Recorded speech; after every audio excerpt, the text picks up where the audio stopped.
সবাইকে জানাই বৈশাখের একটি উষ্ণতম দিনে আমার ভিডিওতে অনেক অনেক স্বাগত। হ্যাঁ, কথাটা এই কারণেই বললাম কারণ গরম তো প্রচণ্ডভাবে পড়ে গেছে, আর এই গরমে তো প্রায় রোজ রোজই আইসক্রিম খেতে ইচ্ছে করে সবার। দুধের তো বিভিন্ন ধরনের আইসক্রিম করাই যায়, বাট আজ আমি ভাবলাম এখন কাঁচা আমের আইসক্রিম করব। সাথে কি আমাদের জাতীয় ফল আম? হ্যাঁ, কাঁচা পাকা সবেতেই তার দাম।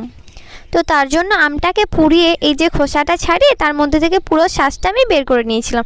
আর এখানে আমি ইউজ করেছিলাম 1 প্যাকেট জলজিরা, সাথে ছিল স্বাদ মতো মিষ্টি আর একটু বিট লবণ দিয়েছিলাম।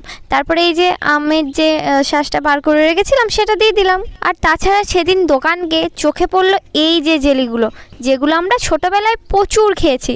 তাই ভাবলাম চলো কয়েকটা জেলি বাড়ি নিয়ে যাওয়া যাক। দেখলাম বাড়িতে যখন জেলি আছে চলো সেটাকে কাজে লাগানো যাক, তাই এটা এই আইসক্রিমের মধ্যেই দিয়ে দিলাম। আর তার মধ্যে দিয়ে দিয়েছিলাম লেবু, যেটা ছাড়া তো আমি একদমই চলতে পারি না।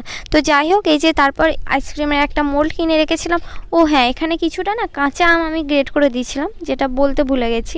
চলো এবার একটা অনেস্ট রিভিউ দিই এই আইসক্রিমকে। খেতে তো দুর্দান্তই ছিল, চাইলে বাড়িতে বানিয়ে সবাই খেতে পারো, বাট লাস্টের অংশটা শুধু জাস্ট বরফের স্বাদটাই পাচ্ছিলাম। তবে হ্যাঁ, এই জল আইসক্রিম খেতে গিয়ে আমার একটা কথাই মনে পড়লো, যখন ছোট ছিলাম না, পাড়ায় যখন আইসক্রিম কাকুরা ওই লাল বাক্সটি নিয়ে ডুগডুগি বাজে আইসক্রিম বিক্রি করতে আসতো, 1 টাকা নিয়ে ছুটে যেতাম। যারা গ্রামে থাকো তারাই হয়তো ব্যাপারটা রিলেট করতে পারবে এই 1 টাকার